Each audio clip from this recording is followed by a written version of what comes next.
salaamullaahi calaykum akhyaarta aan kala baadiyownay oo aanan in badan aanan ismaqal. maanta waxaa leeyahay welcome back guys. qof walba waan salaamayaa, halkiisaan ku salaamayaa. talow maantana maxaa cusub?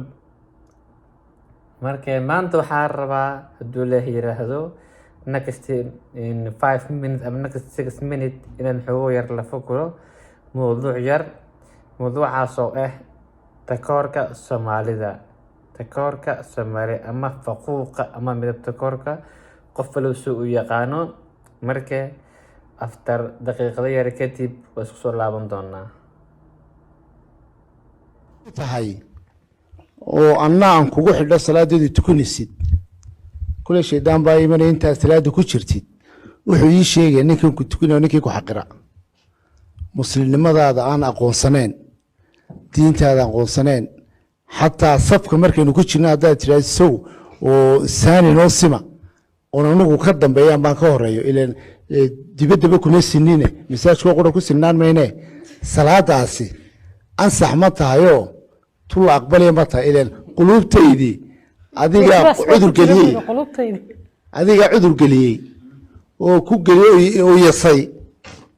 muslimna waan kula ahay walaqad karamnaa bini aadan buu yidhi waad iga saartay. inama almuuminiina akhwa buu ilaahay yidhi sheekh waad iga saartay oo ma ogtahay walaaltinimo inaan diintii muslimka ku nahay aduu ma aqoonsanin. marka wuxuu igaga saaray isagaa imaamkayga, isagaa kitaabkii haya, isagaa dastuurkii ilaahay igu soo dhiibahaya. waxa weeyaan warsal ambiyaadi waa culummada ayaa halkii rasuulka iyo asxaabihii taagan. wixii xun oo dhan ee diinteenna ku qaloocan iminka beri maalintii dhoweyd ee gabadha sodohdaa laga hadlayey giddiga masaajidaad ka wada hadasheen. intaasoo 100 sannadood aniga tikoor baad igu hayseen diiniyan oon sharci ahayn. maalin qura intaad isu soo taagtay mumbarka masaajidka dadka kamaad dhaadhiceen waxaasi khalad bay inagu yihiin. dadkaas waa dad muslina, waa walaaladeen. iminka yurubaad ka timid waxaad arkaysaa hablo soomaaliyeed oo gaala guursatay. waa seediga baad leedahay ninka gaalka ee gabadhaa qaba inankiinanta waad ku faraxsan tahay anigoo shahaadanaya. markaa diintaasi ma diin saxaa mise waa diin qalada? ilan diintu waa kitaabkaabu quru ilaahay noo soo dejiyey iyo sunnata rasuul. soo ma garan culummadu maxay ka qabtaa ina salaadan kula tukanaya ma ansaxba? saan hore in kugu sheegabo ama muuqaal kor soo taabateenbo mowduucii ku saabsanaa takoorka ama faquuqa ee ka jiro dadkeena Soomaaliyeed dhexdooda.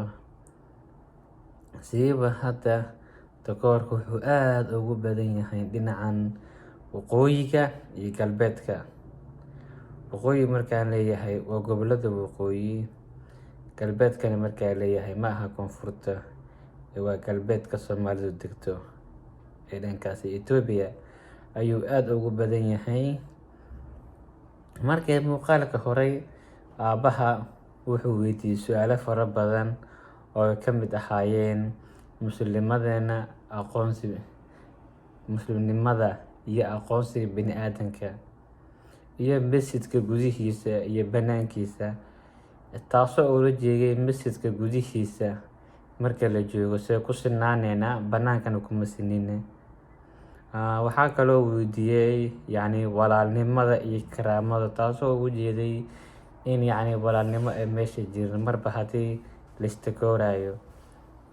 marka haddii laistakoorayo inta walaalnimo ma jirayso. ta kale oo wadaadka ka hadla waxaa kamid ahaa diinta sax iyo khalad. horta diintu marka laga hadlayo bini aadamku baa diinta bedelo moogiye diintu marna isma bedesho ee aadmiga isbedelo. marka intaasaa rabay in aan la foguro duulah yiraahdo. marka wax kaloo hadda rabay inaan ka hadlana ma jirto.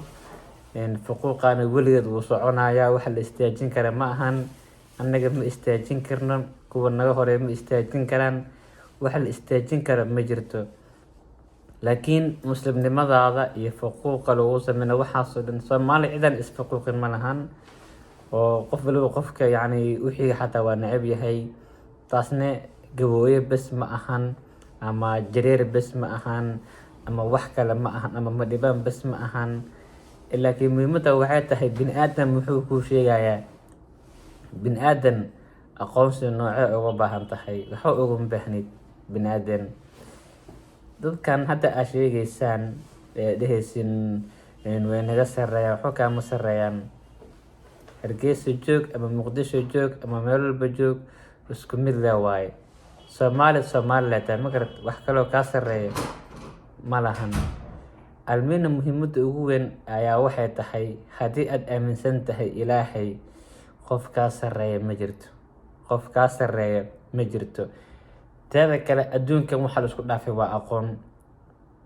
shiiqan aad sheegayso diintu waxba kama bedeli karo, waxba kuma soo kordhin karo. waa adoo kale, waa adigoo kale. diintu barashadeeda sheekhu kaama xigo, diintu difaaceeda iyo dhimashadeeda cidina kaama xigto. laakiin adiga ayaa la rabaa inaad dhahdo, anigu qof jira ayaa nahay, qof muslimana ayaa nahay, cidna waxba igama bedeli karto. halna aan kuu sheegay iga ogow, isma bedesha diintuye aadmiga isbedela. aadmiga ayaa isbedela. aadmigu sheekhu waa ku jiraa, sheekhu waa ku jiraa. marka mana laga yaabo waxaan inay isbedelaan, because of waa wax qofkan bini-aadanka ku abuuran. maanta haddaad dhahdo adigoo hadda waxaa ka sheegaysaa faquuqe, adigoo caadi haddaa intaa u imaata sheekha magaalada joogto ugu caansan, adoo waxba haysan laakiin wanaagsan, haddaa dhahda gabadhada u baahanahay ii guuri, mayuu gule ma garat. sababto waxaan wax caadifiyan jirka qofka biniadamka ku samaysan waayo, maahan inuu asaga qofkana diidaayo ma garat. so marka faquuq ma jiro ilaa waxa aad maskaxda gashata maahane, waxa adiga gashata maahane. masaajidka gudihiisa iyo banaankiisa waa ku siman tihiin, mar walba ku siman tihiin ma garat. kale hadana oo walaalnimada iyo karaamada. walaalnimada iyo karaamadu sidii hore hadda ma aha, way ka duwan tahay. walaal waxaa loo yaqaana qofka wax haysto, karaamo waxaa la siiyaa qofka wax haysto, wax walba waxaa la siiyaa qofka adduunyada dhalaalkeeda haysto.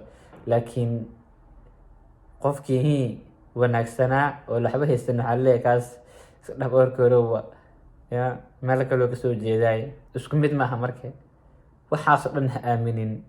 masjidka idinkaama xigto, masjidka idinkaa xigta ma lahan. meel walbo adiga inaa u horeyso ayaa muhiimada si ugu horeyn kartaa inaa ilaahay ku xirnaato, wixii kula gudboona qabsato. laakiin bini-aadan inaad dhahdo bini-aadana aqoonsi ka sugayaa, ma dhacayso in lagu aqoonsado, because aqoonsi cid isiinaysa ma jirta ma garat. haddii bini-aadan nacfi leeyihiin, wax naari geli lahaa ma jirto. haddii bini-aadan caqli leeyihiin, wax naari geli lahaa ma jirto. qof walba wuu ku fikiri lahaa adduunyadan si uga tashan lahaa oo aakhiro u aadi lahaa. marka yaa idinku dheereynin, waxaan leeyahay qabiil ka sareeya ma jirto, nin ka sareeya ma jirto. aniga hadda in la hadlaayo ana adduunka u sareeya ma garat, wax iga sareeya ma jirto. so marka ha aaminin taasi, waa adiga ducfinimadaada iyo hoos isku dhigkaado. cidna cid kama aqoon badna, dadaal baa is dheeryahay bas. muuqaalkan waa idinku dheereeyey, waa idin salaamayaa. kulan dambe oo xiiso leh. qabiil kama sareeyo, qof kama sareeyo. sinaanta ayaana deeqdo. salaamaa min kulli aafaa.